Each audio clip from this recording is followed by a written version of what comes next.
Ambassador Keithall gazed through the observation portal of the Galactic Council station, a familiar sea of stars staring back at him.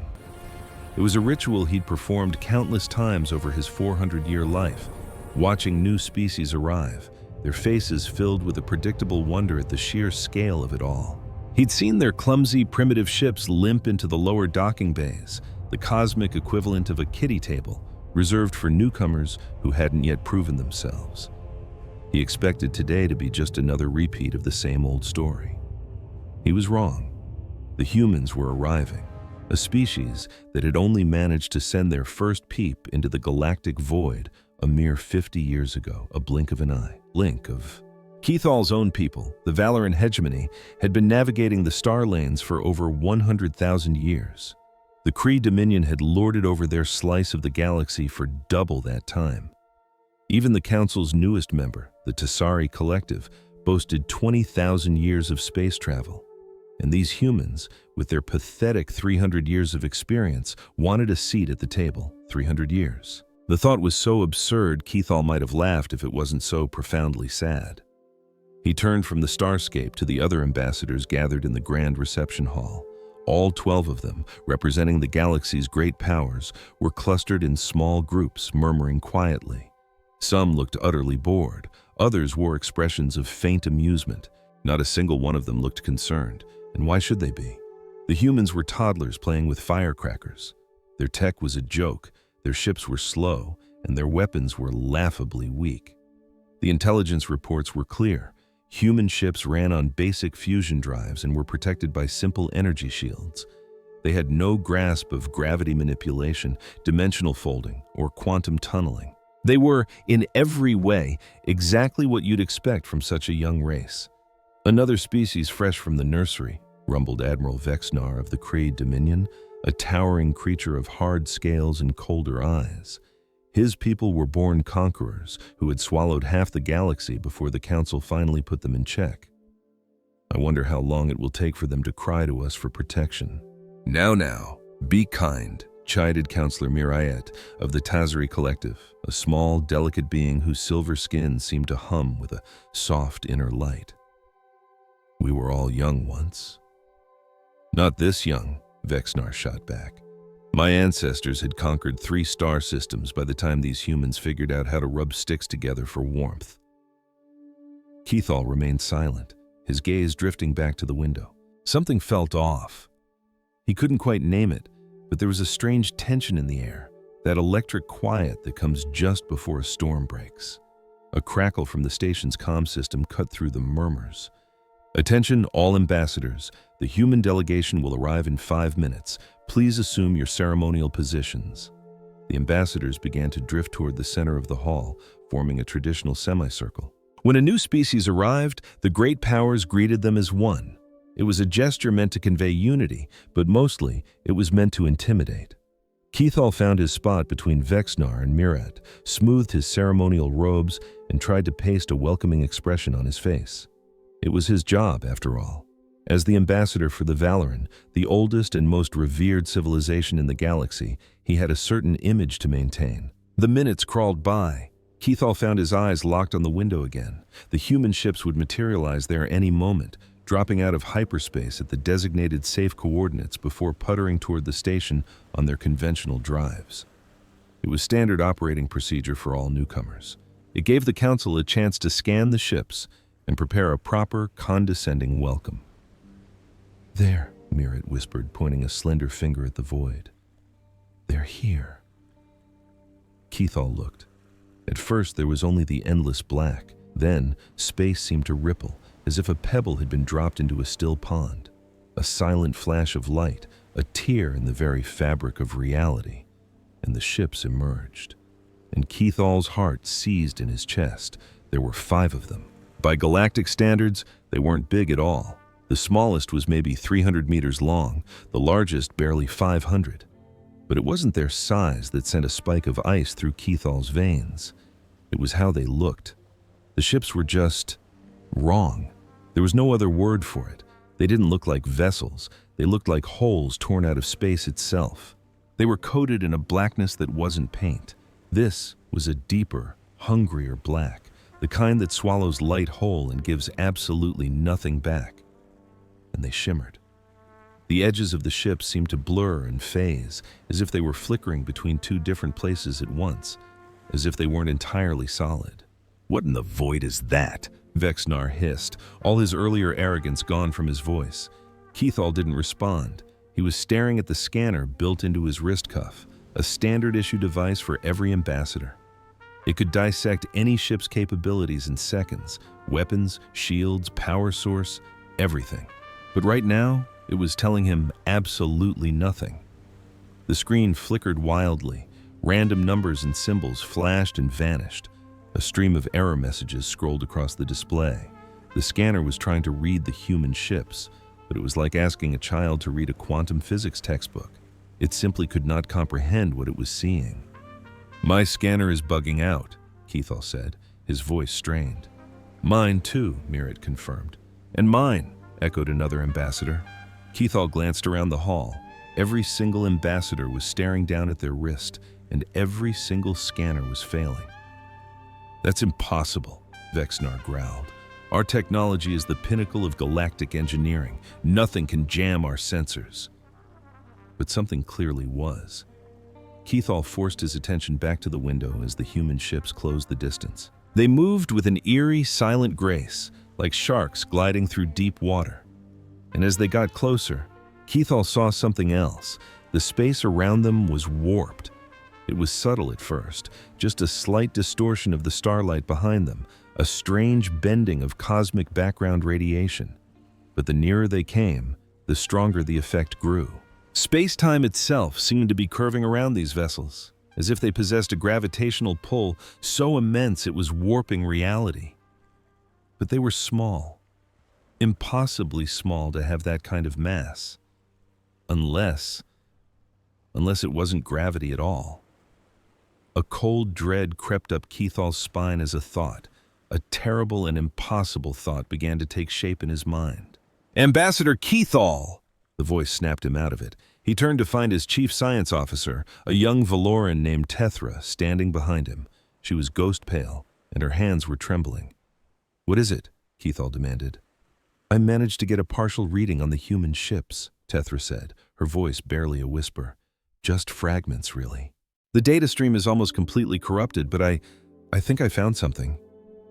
"Well, out with it." Tethra swallowed hard. "The ships, sir. They appear to be partially out of phase with our normal space." Keithall just stared at her. "That's impossible." "I know," she said. "No one has ever achieved stable phase manipulation. We've theorized about it for millennia, but the energy requirements are astronomical. The math alone would take a superintelligence 1,000 years to crack." "I know," Tethra repeated, "but the data doesn't lie. Those ships aren't entirely in our reality. Part of them is somewhere else, a place we can't see or measure." Keithall turned back to the window. The human ships were now holding their position, waiting silently before the station. He could feel them. He could feel their presence like a physical weight on his soul, a creeping darkness pressing in on his mind. "It has to be a mistake," he muttered. "A sensor ghost, an equipment malfunction. These humans have only been in space for 300 years. They can't possess technology that's centuries ahead of our own." "Perhaps," Tethra said, but she didn't sound like she believed it for a second. The station's comms crackled to life once more. "The human delegation is docking at Port 7. Ambassadors, please prepare to greet them." Port 7. That was a high-clearance port, one reserved for the Council's most established members. Keithall briefly wondered who made that call, then pushed the thought aside. It didn't matter. All that mattered was what was about to walk through that door. The ambassador shuffled toward the greeting platform. Keithall followed on autopilot, his mind racing. He was thinking about phase manipulation, about the ancient theories his own people had written off as impossible dreams. A ship that could exist partially outside of normal space would be practically invincible. Weapons would pass straight through it. Shields would be utterly useless. The vessel could pop in and out of existence at will, striking from angles that don't even exist in our 3 dimensions. And that wasn't the worst of it. A ship that could access the phase dimension could theoretically draw power from forces hidden from our universe. Forces like dark energy and dark matter. Keithall shook his head, trying to clear it. He was letting fear get the better of him. There had to be a simpler explanation. The humans were primitives. They couldn't have solved a puzzle that had stumped the greatest minds in the galaxy for eons. The doors to Port 7 hissed open. A hush fell over the hall. A group of 5 humans walked in. They wore simple dark suits with no markings or decorations. They looked ordinary. Soft skin, small eyes, no obvious armor, scales, or claws. They were the picture of a biologically unimpressive species, just as the reports had described. But the woman leading them was different. She was tall for her species, with gray hair pulled back neatly from her face and eyes that were dark and unnervingly steady. She walked with the easy confidence of a person who had stared into the abyss and made the abyss blink first. And when her gaze swept over the assembled ambassadors, Keithall saw something in it he couldn't quite place. Was it amusement? Pity? Or was it a warning? "Ambassadors of the Galactic Council," the woman said. Her voice was calm, clear, and carried easily across the vast hall. "I am Elena Vasquez, representative of the United Human Confederation. We thank you for this meeting." Keithall stepped forward, his duty compelling him to act. "Ambassador Vasquez, on behalf of the Galactic Council, I welcome you. We trust this will mark the start of a long and productive relationship between our peoples."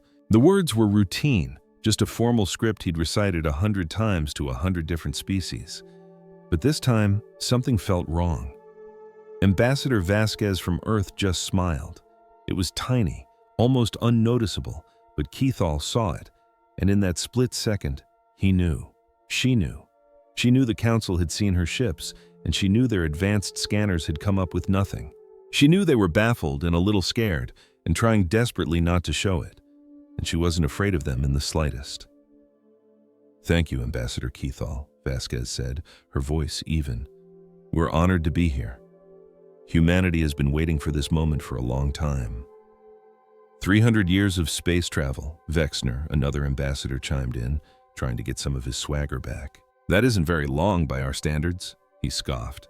"No," Vasquez agreed calmly. "It isn't." And that was all she said. She didn't have to say more.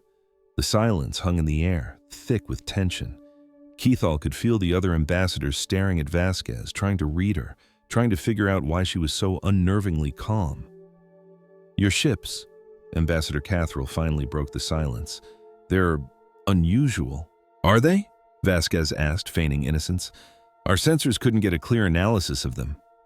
"My apologies for any trouble. Human technology can be a bit unpredictable." It wasn't an answer. It wasn't even trying to be an answer. Vasquez was dodging the question, and she didn't care who knew it. A surge of irritation flashed through Keithall. In 400 years, no one had ever shown him such disrespect.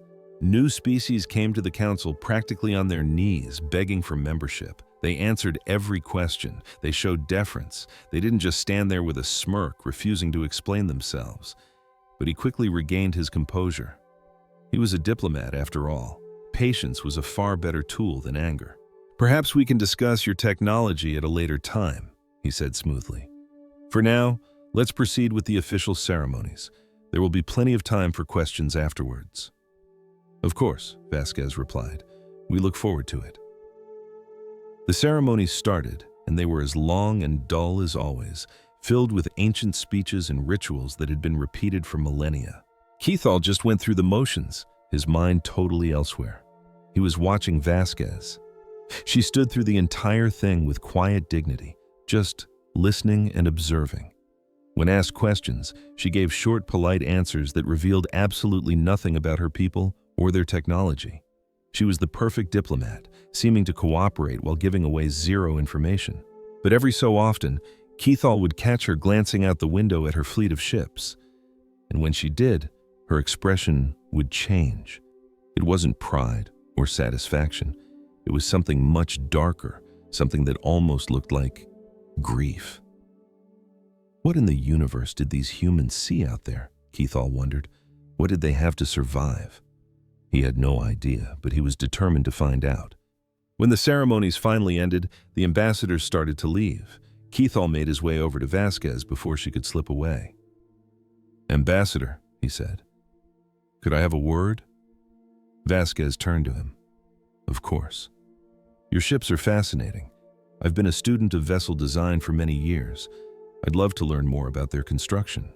"I'm afraid that information is classified," Vasquez said without missing a beat, "but I can tell you they have served us well." "Against who?" The question tumbled out of his mouth before he could stop it.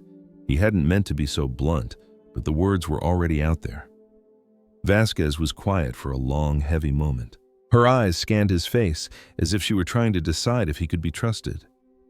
"Ambassador Keithall," she said at last, "do you have any idea why humanity really started traveling in space?" "For exploration, for expansion, the same as everyone else, I assume." "No." Vasquez shook her head slowly. "We went to space because we had no other choice. We went to space because something found us, something that lives in the dark voids between the stars, something that wanted us all dead." A cold dread trickled down Keithall's spine. "What are you talking about?" "Not here," Vasquez said, her voice low. "Not now, but soon, the Council will learn the truth. And when you do, you'll understand exactly why our ships look the way they do." And with that, she turned and walked away, leaving Keithall standing alone with 1,000 questions. He stood there for a long time, just staring out the window at the human ships.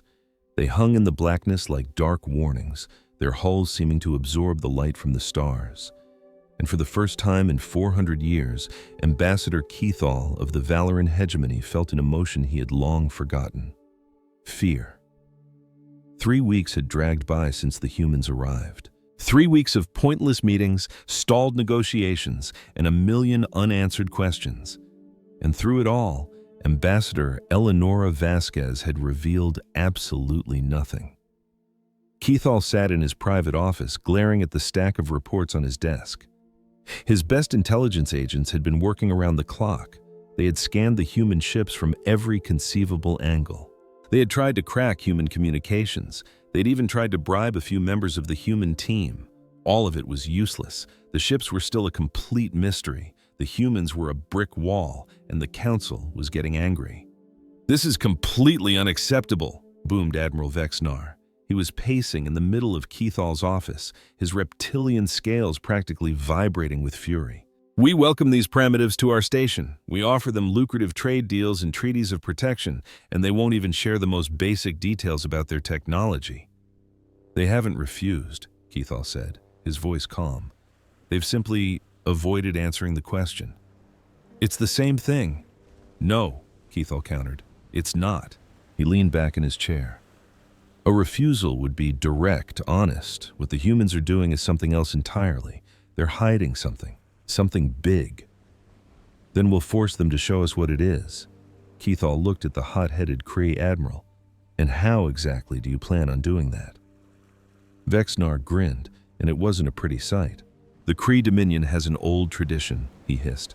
"When we encounter a new species, we test their mettle. We challenge them to a demonstration of their military power. It is a matter of honor." "You want to challenge the humans to a weapons demonstration?" "Yes." Keithall thought about it. It wasn't a terrible idea. In fact, it might be the only card they had left to play. The Council had no real authority to demand humanity's secrets.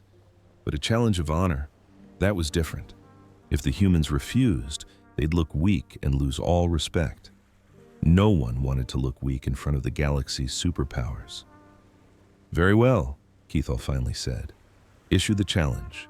But be careful, Vexnar. I have a feeling these humans are not nearly as primitive as they look." Vexnar just laughed. "You worry too much, old friend," he sneered. "I was fighting wars before these mammals even learned to walk on 2 legs. Whatever toys they have, they're no match for the might of the Kree Dominion." He turned and stomped out of the office. Keithall watched him go, a pit of unease forming in his stomach. He hoped Vexnar was right, but he had a very bad feeling he was not. The challenge was made the very next day. Vexnar stood before the entire Council Assembly and spoke the ancient, formal words. He called on the human race to prove its worth. He demanded they demonstrate their military might, and he generously offered one of his own battleships as a target. The entire council chamber went dead silent. All eyes swung to Ambassador Vasquez. She just sat in her chair, as cool and collected as ever. You couldn't read a thing on her face. For a few agonizing seconds, she said nothing. Then, a slow smile spread across her lips. "The Kree Dominion honors us with this challenge," she said, her voice ringing with confidence. "Humanity accepts." A wave of murmurs rippled through the hall. Some ambassadors looked shocked, others looked excited. Vexnar just looked smug. "Excellent," he boomed. "We'll hold the demonstration in the Theta 7 system. It's uninhabited, so we won't be disturbed." "That's acceptable," Vasquez agreed. "I will provide one of my battlecruisers as the target. It will have its weapons and shields fully powered, but the crew will be evacuated. This is a test of technology, not a fight to the death." "Understood. You can bring as many ships as you like to observe," Vexnar added. "We'll all watch from a safe distance." For the first time, Vasquez's expression shifted. Her smile got wider, and Keithal saw a glint in her eye that sent a shiver down his spine. "One ship will be sufficient," she said. The chamber erupted. Ambassadors started shouting questions. Aides were whispering furiously to their leaders. Even Vexnar was taken aback. "One ship?" he repeated, stunned. "Against a Kree battlecruiser?"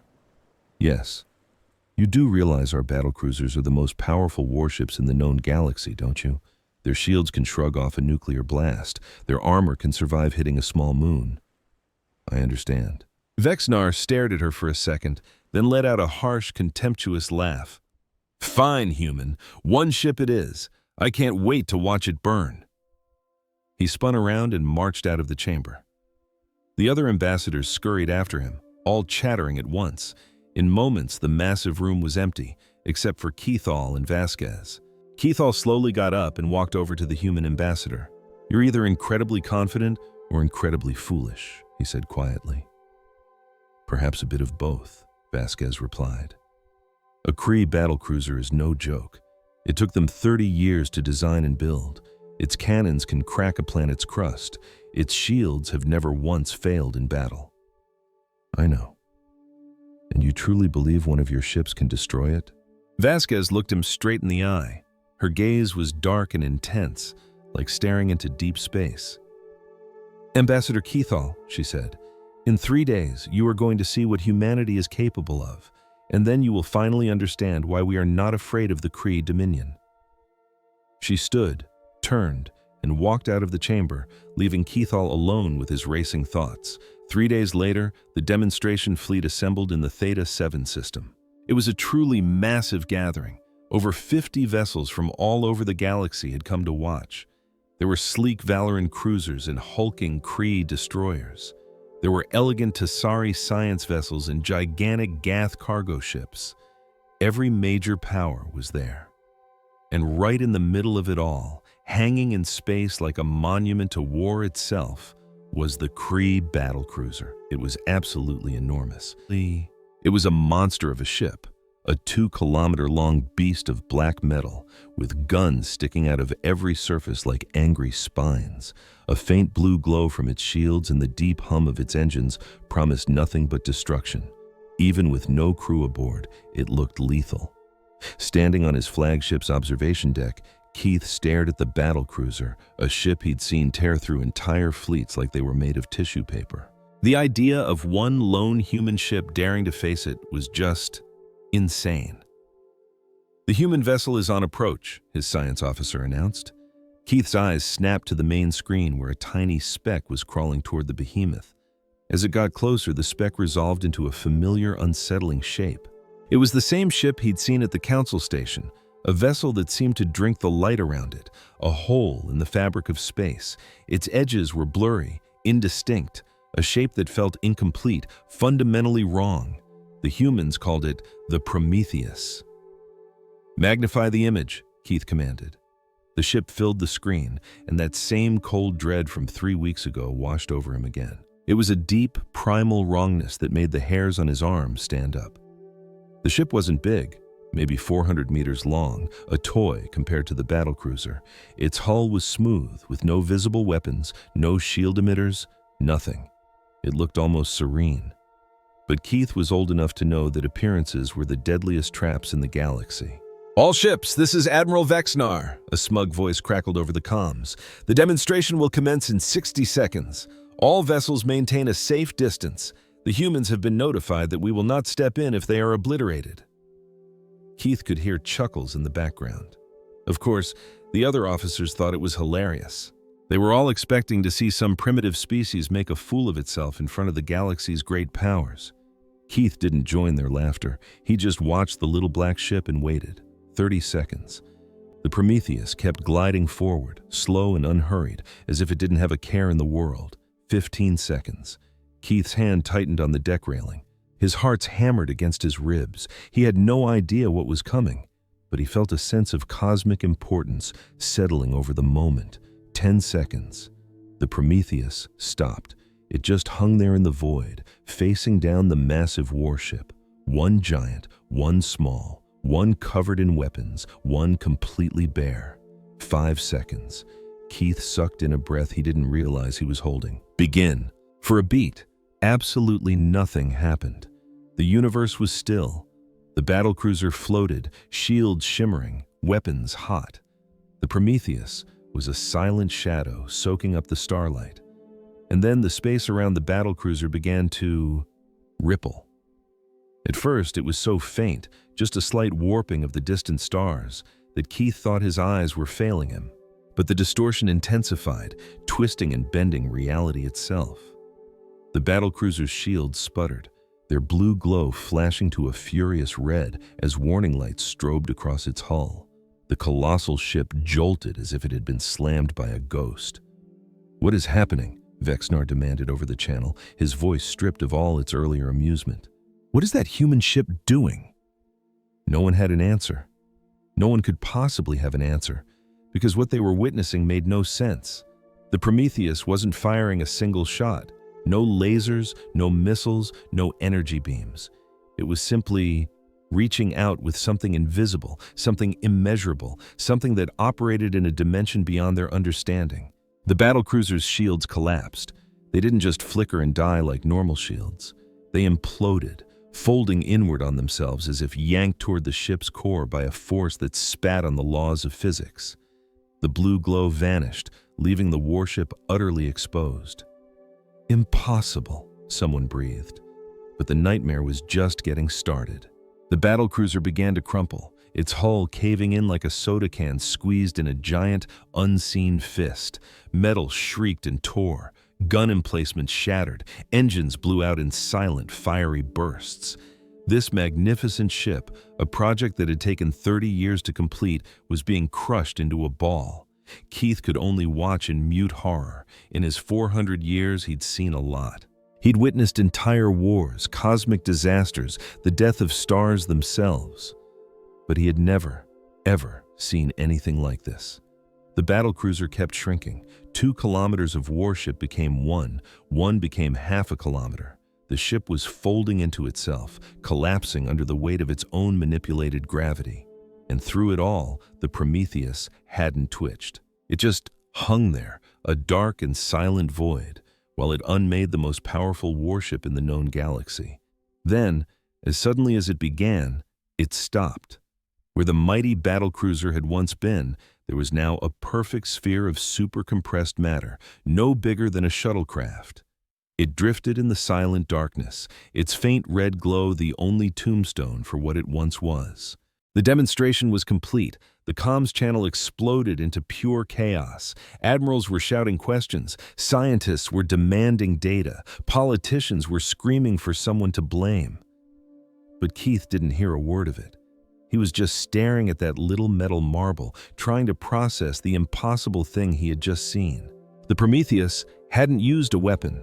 It had used something else, something that could reach across the void and crush a warship like a bug, something that could manipulate gravity on a scale that shouldn't be possible, unless it wasn't gravity at all. Keith suddenly remembered his science officer's report from 3 weeks ago. The human ships were partially out of phase with normal reality. They existed in two places at once, and in that other place, that hidden dimension, were forces the Council had only ever dreamed of in theory. Dark matter, dark energy, the invisible scaffolding of the universe itself. The humans hadn't just found it. They had figured out how to control it, how to weaponize it. And if they could do that to a top-of-the-line battlecruiser, what could they do to a planet, to a star, to an entire civilization? Ambassador Keith, the voice sliced through his spiraling thoughts. He turned to a comm screen flickering to life. It was Ambassador Vasquez. She looked calm, but with a deep sadness in her eyes, as if she'd just been forced to do something she hated. "I hope that demonstration was satisfactory," she said, her voice soft. Keith struggled to find his own. How? How's that possible? "I believe it's time the Council learned the truth about humanity," Vasquez replied. "Call a meeting. We have a lot to talk about." The screen went black, leaving Keith alone on the deck, staring at the tiny sphere that used to be a warship. The entire fleet was now deathly quiet. All the laughter was gone. All the arrogance had vanished.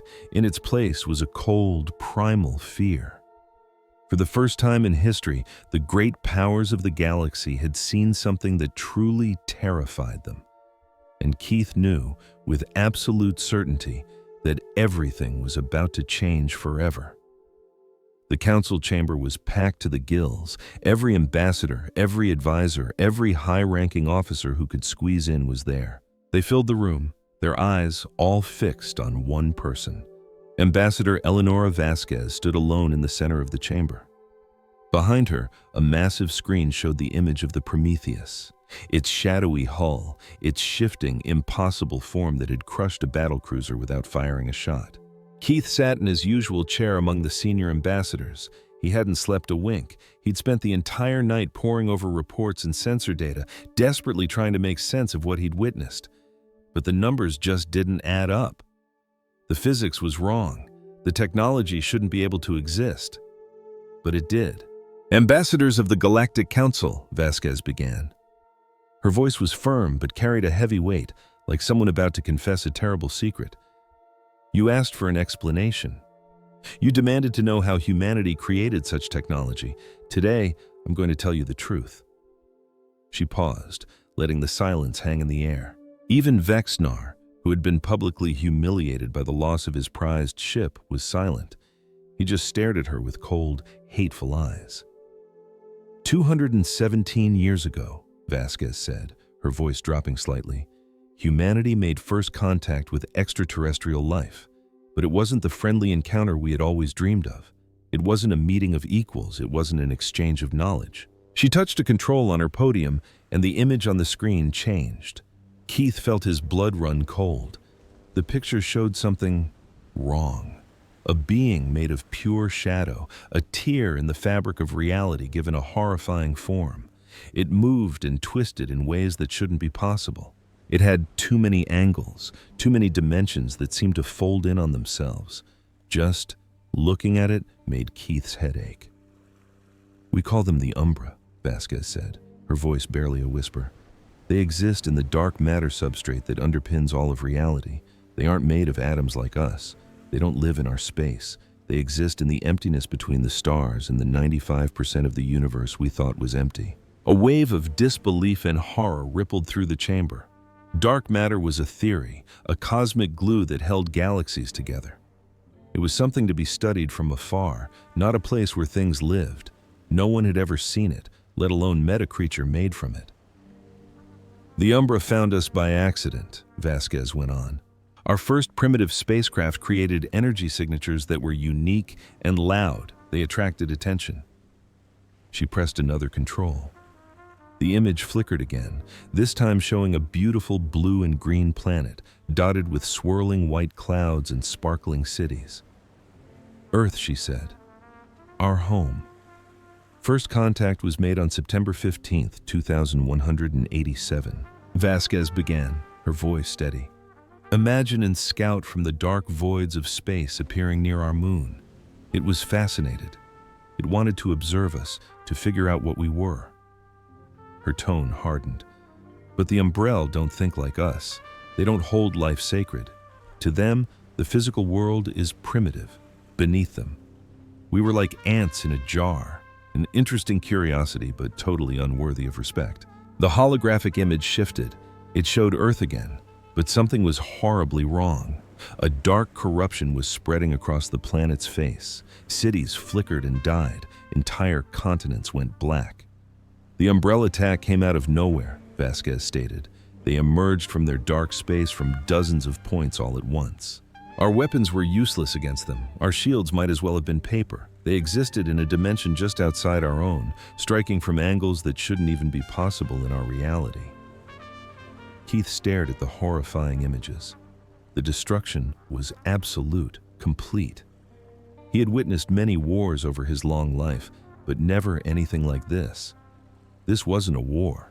This was an extermination, Vasquez continued, her voice now flat, devoid of emotion. In the first 24 hours, we lost 3 billion people. In the first week, half of our entire population was gone. Our military was annihilated. Our governments shattered. We were on the brink of extinction. She paused, letting the weight of her words settle in the now silent chamber. But humanity didn't break, Vasquez declared. We endured, and then we started to fight back. The image changed once more, this time displaying a laboratory. Scientists worked with frantic energy, building strange machines and running impossible experiments. The Umbrella made a critical error, Vasquez explained. When they attacked, they left behind traces of their technology. Tiny fragments of dark matter, pieces of their own equipment that had slipped out of phase with their reality. We gathered these fragments. We studied them. We reverse-engineered technology from beings that should have been utterly beyond our ability to comprehend. Impossible, someone muttered. Keith couldn't see who. You can't reverse-engineer something you don't understand. We didn't understand it, Vasquez conceded. Honestly, we still don't fully get it, but we learned just enough. Enough to build ships that could partially phase into dark space, enough to forge weapons that could actually harm creatures made of dark matter, enough to survive. She scanned the faces in the chamber. Her eyes met Keith's, and in them he saw something surprising. Not pride, not victory, but profound grief. The war dragged on for 53 years, Vasquez said. 53 years of battling an enemy we could barely perceive. 53 years of losing colonies, ships, and friends. By the time it was over, Earth's population had dropped from 12 billion to just 2 billion. Our colonies beyond the solar system were gone.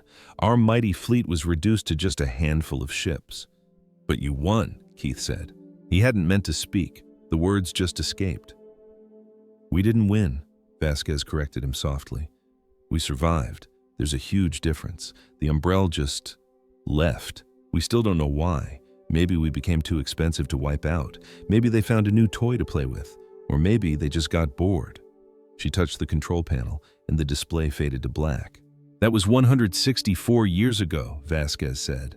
In the time since, humanity has rebuilt. We've grown. We've pushed our technology forward, and we have waited.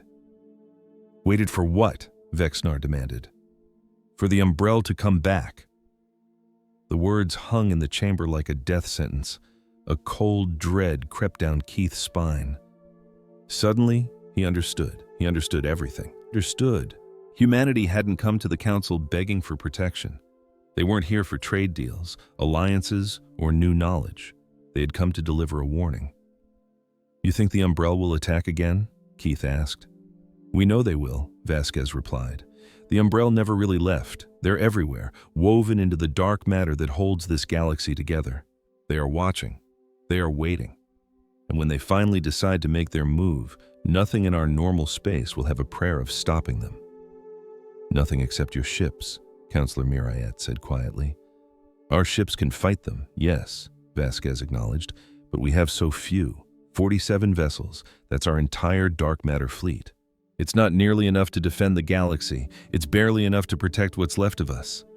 The chamber exploded in a cacophony of noise. Ambassadors were shouting questions. Advisors were demanding information. Military leaders began arguing over tactics and defenses. The Council's polished and careful order completely fell apart into chaos. Keith sat in stunned silence, his mind reeling. The Umbrella. Creatures of dark matter, beings from other dimensions. The Council couldn't see them, couldn't comprehend them. They had almost wiped out humanity. They could do the same to any race here. And the Council had absolutely no defense. All their magnificent fleets, their cutting-edge technology, their thousands of years of advancement, it was all worthless. Against the Umbrella, they were just as helpless as humanity had been 200 years ago. "Silence!" The voice sliced through the chaos. Keith looked up to see Grand Chancellor Vortek rising slowly from his throne. He was ancient, even for a Valoran. His scales were a dull gray with age, but his voice still commanded absolute authority. The chamber immediately went quiet. "Ambassador Vasquez," the Grand Chancellor said, "you've told us of a threat that could undo everything we have ever built. You have also shown us that your people hold the only key to defending against this threat.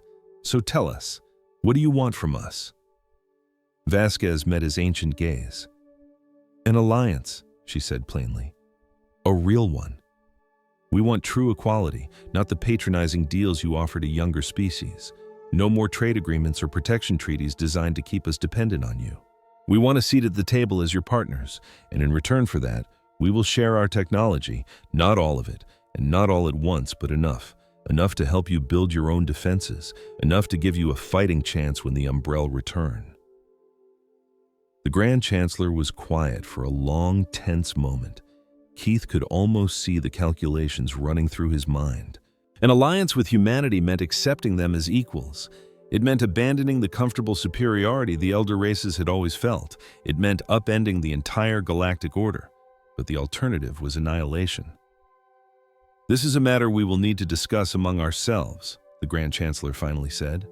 "A decision of this magnitude cannot be made in haste." "Of course," Vasquez replied. "Take all the time you need, but I'd advise you not to take too long." "And why is that?"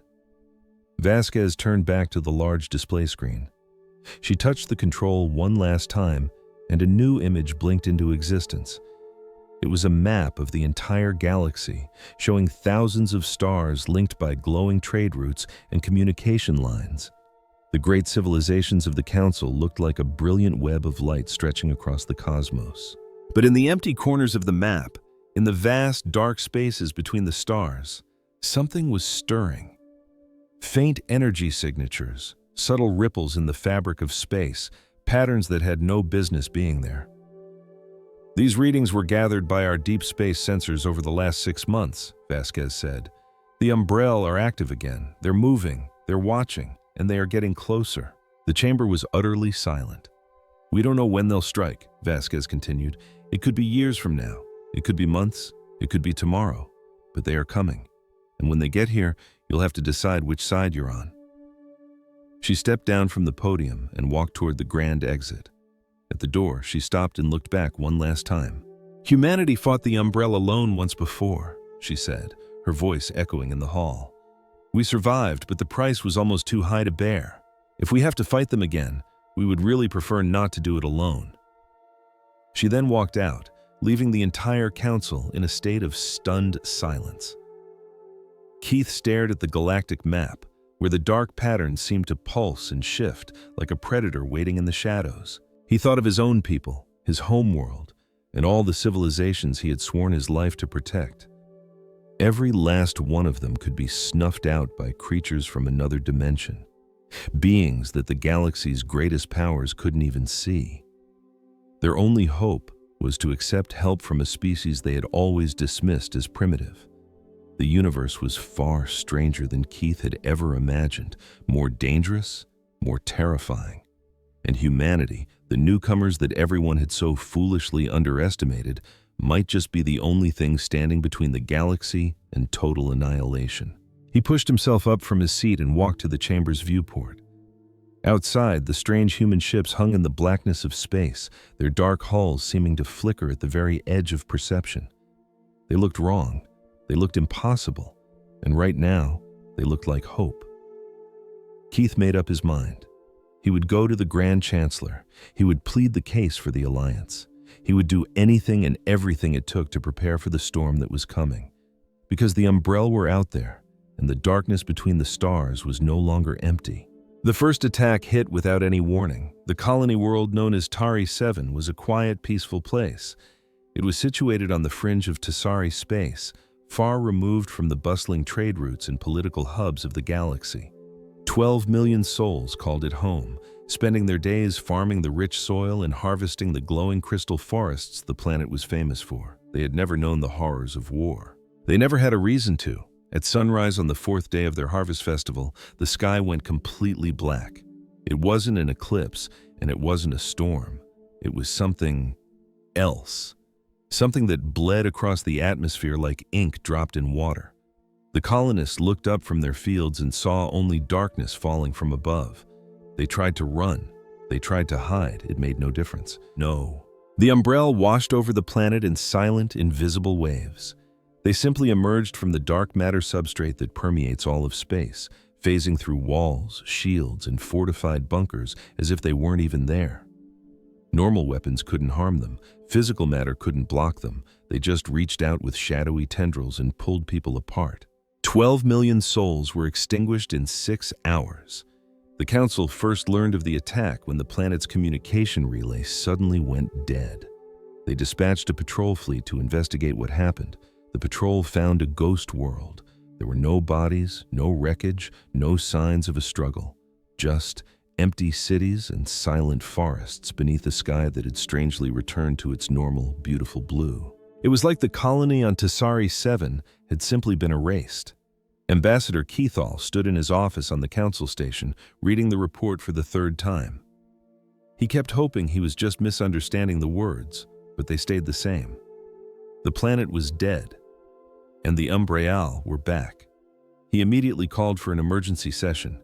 As the other ambassadors filed into the great chamber, their faces were masks of pale shock. Most of them had brushed off Ambassador Vasquez's warnings as nothing more than wild stories. They'd told themselves the Umbrial were a uniquely human problem, something that would never touch the rest of the galaxy. They had been catastrophically wrong. We've confirmed 18 separate attacks in the last month alone, Admiral Becknar announced, his voice echoing in the chamber as a map of the ravaged star systems lit up the central display. Every single one was in the outer territories, hitting isolated colonies and lonely outposts. The total loss of life was estimated at 200 million. The number just hung there in the silent room. 200 million people just gone.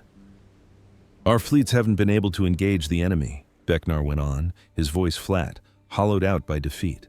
The Umbrial don't exist in our space. Our weapons just pass right through them. Our shields don't stop them at all. It's like we're swinging swords at shadows. Then we need to find different swords, Councillor Mirat said, her usual shimmering silver skin now a dull, grief-stricken gray. Tassari 7 had been her people's new home. 2 million of them were now gone. There are no different weapons, Becknar shot back. Not in any of our arsenals. The Umbrial live in a dimension we can't touch. We have no tech that can manipulate dark matter. We don't even have a reliable way to detect it. The humans can detect it, Keithall said, his voice quiet but firm. Every single head in the chamber snapped toward him. Ambassador Vasquez warned us, Keithall continued. She told us the Umbrial were on the move. She told us they were watching us. And she told us that humanity had already developed the technology to fight them. The humans are primitives, someone scoffed. Their fleet is tiny. Their entire population is a drop in the bucket compared to ours. Those primitives destroyed a Kree battlecruiser without firing a shot, another Ambassador Cthulhu retorted. Their tiny fleet survived a war against these exact same creatures, and their drop-in-the-bucket population rebuilt their entire civilization from the brink of total annihilation. I think it's time we started listening to what they have to say. The chamber fell silent. Finally, Grand Chancellor Vortex spoke. Contact Ambassador Vasquez. Inform her the Council requests her immediate presence. The human ambassador was there within the hour. She strode into the chamber alone, her expression somber. She already knew about the attacks. She had been waiting for this call.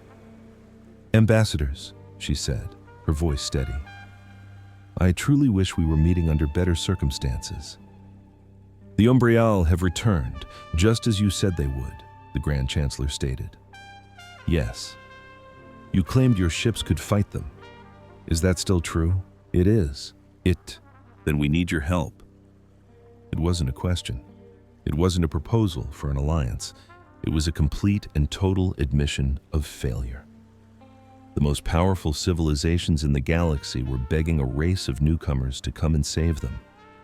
Vasquez gazed around the room, seeing the raw fear in their eyes, the desperation, and the pride that had been shattered by an enemy they couldn't even touch.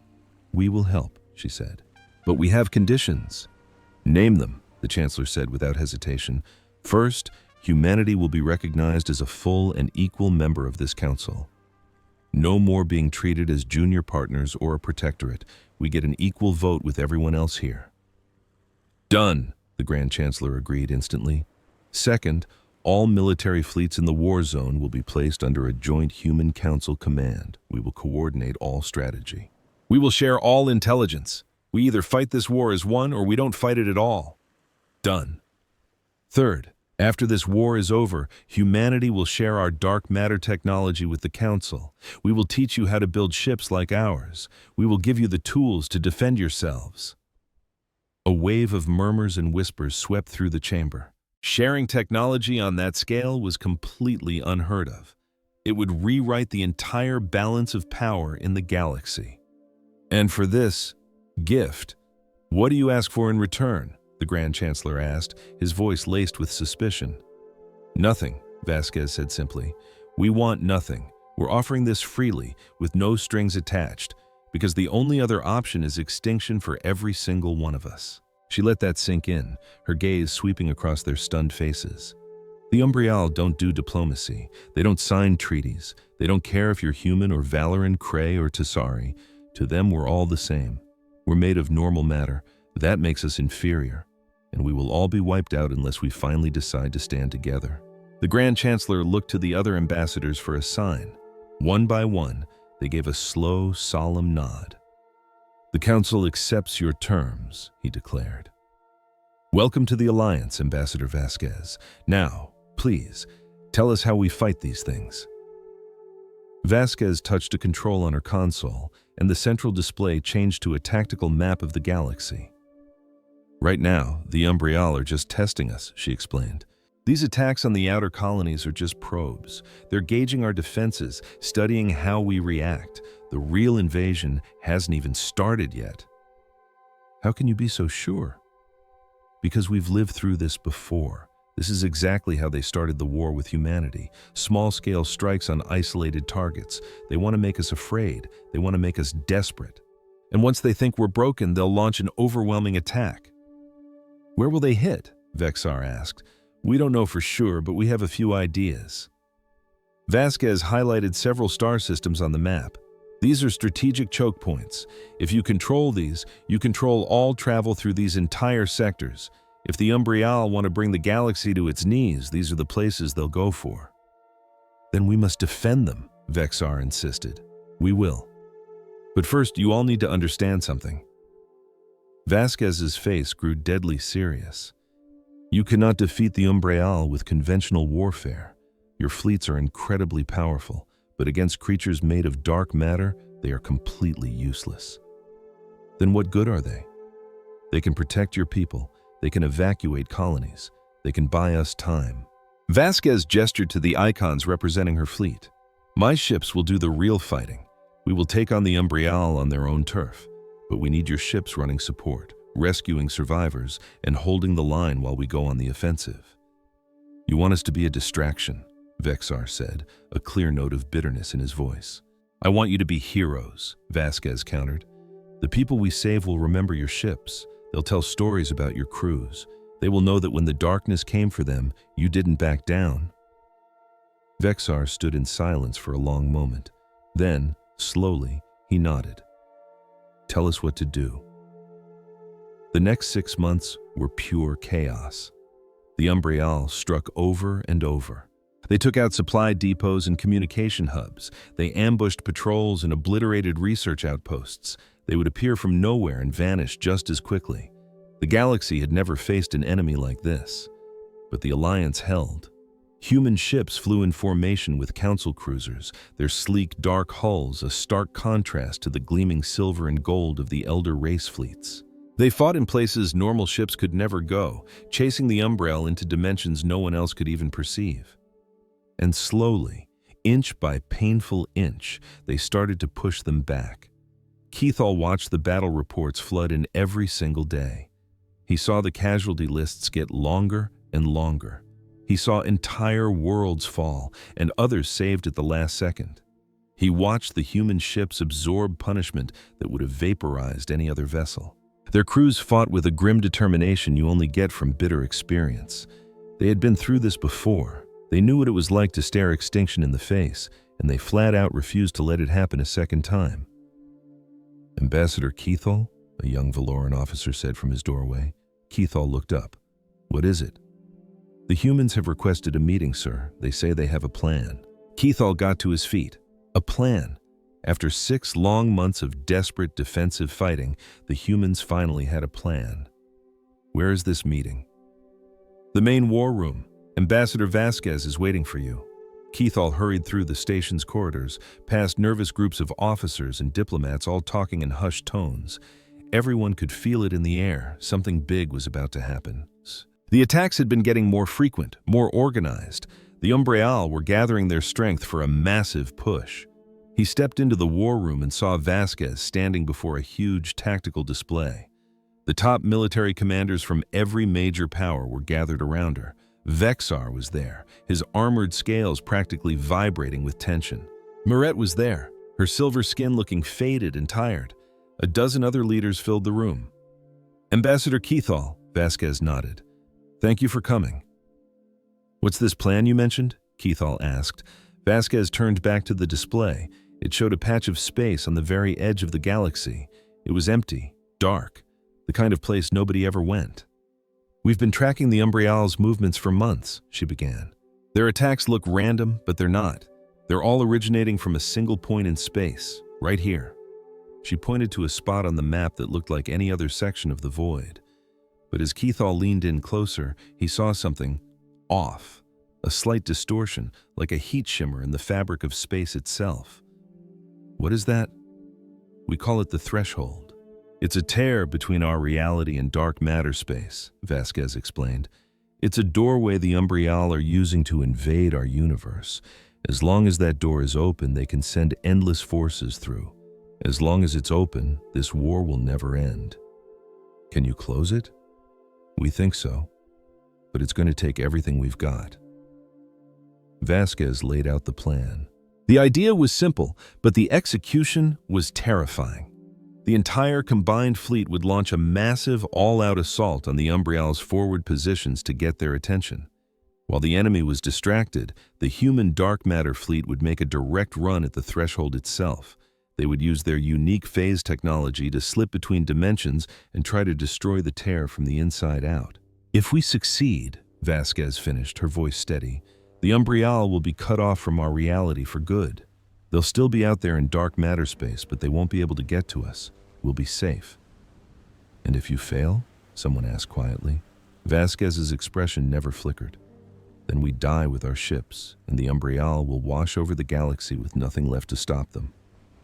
The room was dead silent. The air was thick with a silent understanding. This was it, the last stand. The fate of everything hinged on what happened next. When's the go time? Vexnar's voice was tense. Tomorrow, Vasquez answered, her tone leaving no room for argument. That tear in reality is getting stronger. We've got days, maybe just hours, before the Umbrael pour through in full force. We have to hit them first. The commanders exchanged heavy looks around the table.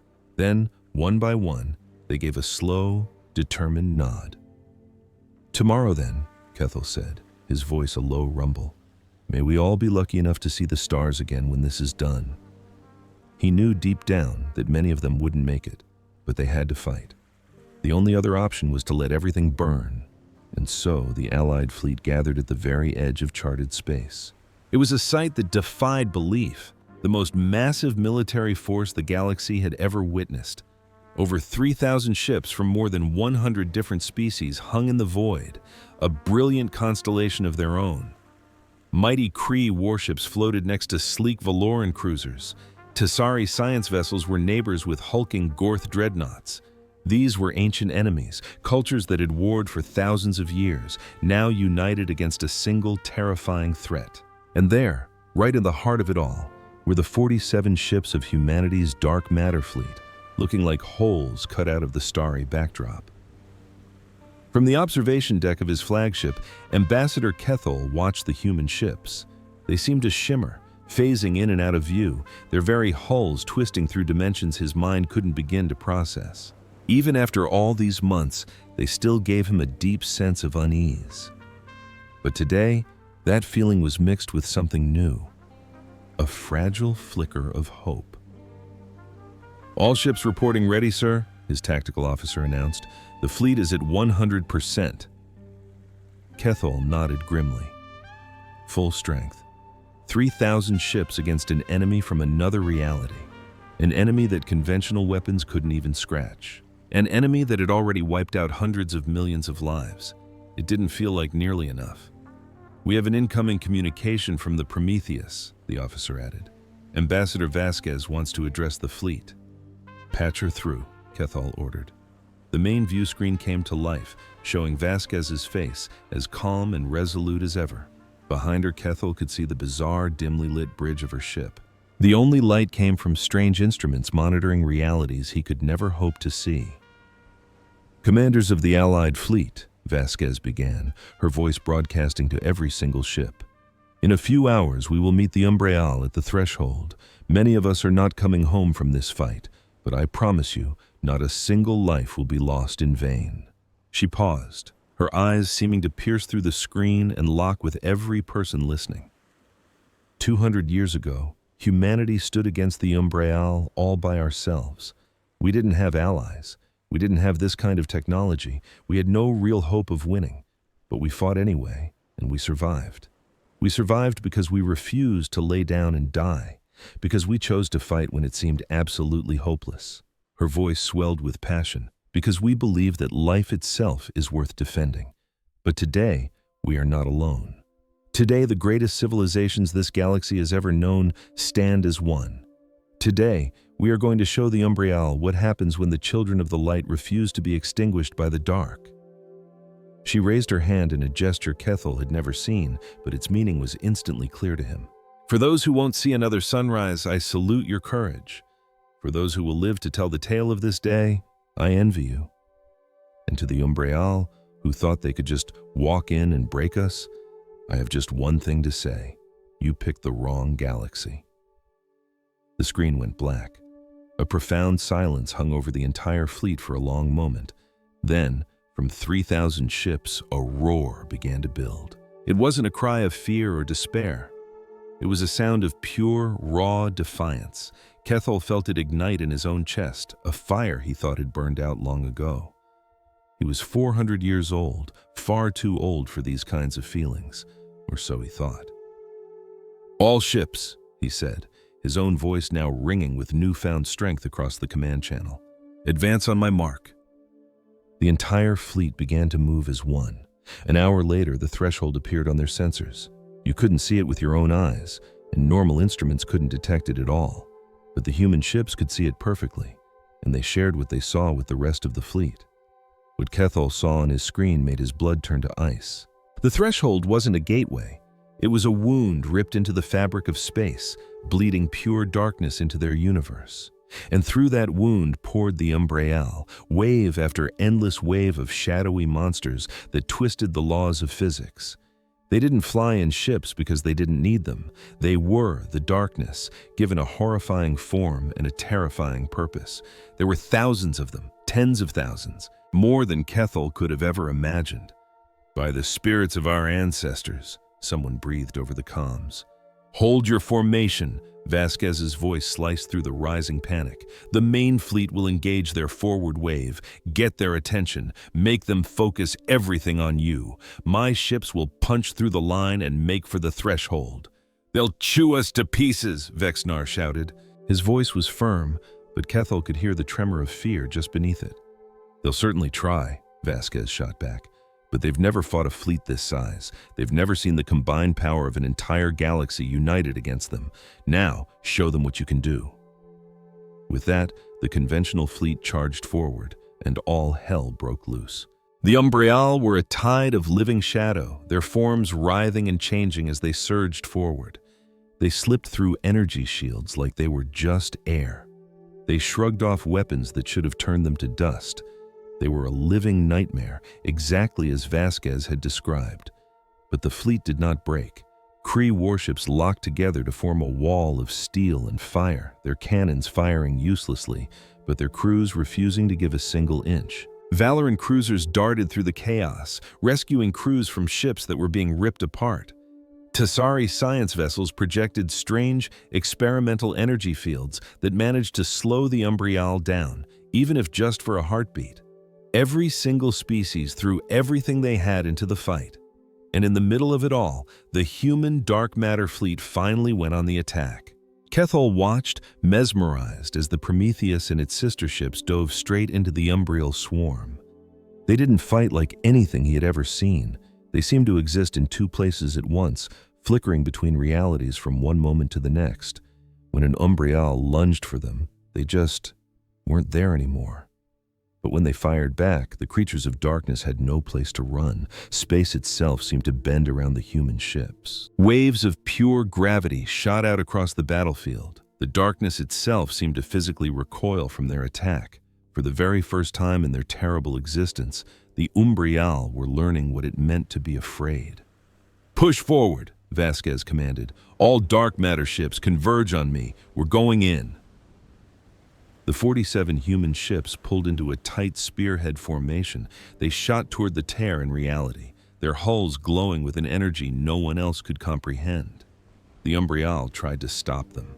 Thousands of the shadow creatures swarmed the human fleet, crashing against their hulls in a suicidal rage, and some of them broke through. Kethel watched in horror as one of the human ships was simply overwhelmed, its hull torn open by things from another universe. Then a second ship went down, and a third, but the rest never even slowed down. "We've lost the Hermes," a calm human voice reported over the comms. "The Athena is taking heavy fire. The Apollo is gone." "Keep moving," was Vasquez's only reply. Her voice was like stone, but Kethel could hear the agony beneath it. Every ship lost was a crew she knew by name, friends she had fought beside, people who had put their absolute trust in her. "We're almost at the threshold. All ships, get ready for phase transition." The human fleet finally reached the tear between dimensions.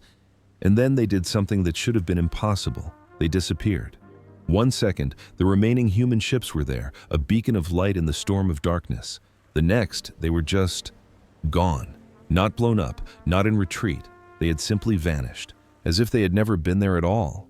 They had gone through the threshold. The battle raged on around Kethel, but he couldn't take his eyes off the empty patch of space where the human fleet had been. They were on the other side now, inside the Umbrial's home dimension, fighting a battle no one else could even see, completely and utterly alone. The minutes crawled by.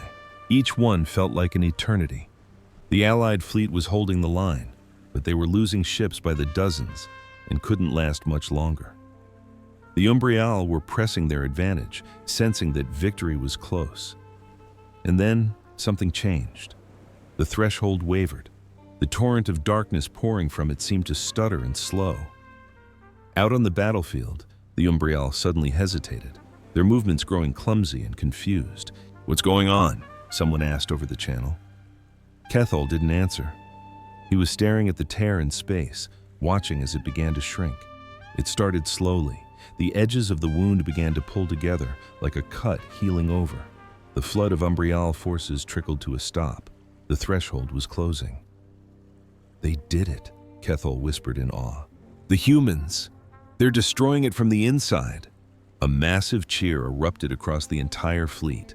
Ships that had been moments from destruction suddenly saw their enemies falter, fade, and even disappear. The Umbrial that were stuck on this side of the threshold were now cut off from their source. They were trapped, they were vulnerable, and they began to die. The Allied fleet tore into them with a vengeance. Weapons that had been useless just moments before now blasted the shadow creatures apart. The monsters that had seemed so invincible were suddenly very mortal. Within an hour, it was all over. The threshold collapsed in on itself, sealing the wound between dimensions for good. The last of the Umbrial forces were hunted down and destroyed. The darkness was gone, the galaxy was safe, but the celebration felt hollow, because as the cheering died down, a heavy silence fell over the fleet as everyone realized the same crushing truth. The human ships never came back. Days turned into weeks. Rescue missions were sent to the last known coordinates of the threshold. They found absolutely nothing. There was nothing left. No debris, no distress calls, not a single trace of the 47 ships that had sacrificed everything to patch the hole between realities. Ambassador Vasquez and her entire fleet were just gone, swallowed by a dimension no one could reach. The Galactic Council held a grand memorial, and every species came to pay their respects, gathering in the very chamber where Vasquez had first tried to warn them, mourning the heroes who had saved them all. It was Keith who gave the eulogy. Humanity arrived as strangers, he began, his voice echoing in the silent hall. They were young, new to the stars, and frankly, we looked down on them. We called them primitives, unworthy of a seat at this table. He paused, letting the weight of his words settle. We were wrong. Humanity survived a cataclysm that would have shattered any of our own people. They clawed their way back from the brink of extinction, rebuilding from the ashes. And when they could have stayed hidden away, safe in their little corner of the galaxy, they chose to come to our aid instead. Ambassador Elena Vasquez and the crews of the Dark Matter Fleet gave their lives to seal that terrifying gateway. They fought an enemy we couldn't touch in a place we couldn't even see. They saved billions of lives, he continued, his gaze sweeping across the chamber, locking eyes with the ambassadors who had once sneered at humanity. He looked at the military chiefs who had called human tech a fantasy, and the leaders once too arrogant to ask for help. They asked for nothing in return. We owe them a debt that can never be repaid, but we will honor their memory. We can remember the lesson they taught us. He lifted his hand, echoing the same gesture Vasquez had made right before the final battle. The universe is a much darker place than we want to admit, but they showed us that even in the deepest, darkest shadows, something can endure, something can fight back. The humans proved that to us. Let us never, ever forget it. The service concluded, and the ambassadors filed out. On the surface, life went back to normal, but nothing felt normal anymore. From an observation deck on the council station, Keith stared out at the starfield. The human embassy was now closed. Their few remaining ships had already warped back to their home system. For the time being, humanity was once again cut off from the rest of the galaxy, but he knew that wouldn't last. The technology-sharing pact they'd made was still in effect. Scientists from every member species were poring over the data the humans had left behind. In a couple of decades, maybe less, other civilizations would have their own dark matter fleets. The galaxy would never be caught defenseless again. The door slid open behind him, and a young Valoran officer stepped in. "Ambassador Keith, sir, we're picking up a transmission." "From who?" Keith asked. "We don't know, sir. It's not coming from normal space. None of our instruments can get a lock on the source." A sudden chill shot down Keith's spine. "Put it on screen." The officer tapped a console, and a large display lit up with static. Then, slowly, a face began to resolve from the noise. It was Elena Vasquez. She looked exhausted and battle-worn, but she was alive. "Ambassador Keith," her voice crackled, fading in and out. "If you can hear this, it means we did it. The threshold is sealed for good. The Umbriel can't cross over to your dimension anymore." A faint, tired smile touched her lips. "We're still out here, somewhere. The ships that made it through found a stable pocket in this dark matter space. We don't know how to get home yet," she admitted, "but we're working on it, and we're still fighting." The image flickered violently. Vasquez leaned in closer. "Tell the Council that humanity always keeps its word. We gave you our tech. We helped you save the galaxy, and now we're going to find our own way home." She paused for a moment, and behind her, Keith could just make out the bridge of her flagship, the Prometheus. Her crew was moving in the background, busy at stations that looked utterly alien to him. "Welcome to the real galaxy, Ambassador," Vasquez said, her voice filled with a weary strength. "We showed you how to live in it. Now, do us proud." And just like that, the transmission cut out. Keith stood there alone, just staring at the blank screen. Outside, the stars shined with a cold, clean light. The darkness between them was finally empty, purged of the monsters that had threatened to consume everything. But he knew that somewhere out there, in a place he couldn't see or touch, humans were still fighting, still surviving, and still refusing to ever give up. A smile crept onto his face. Some species were just too darn stubborn to die.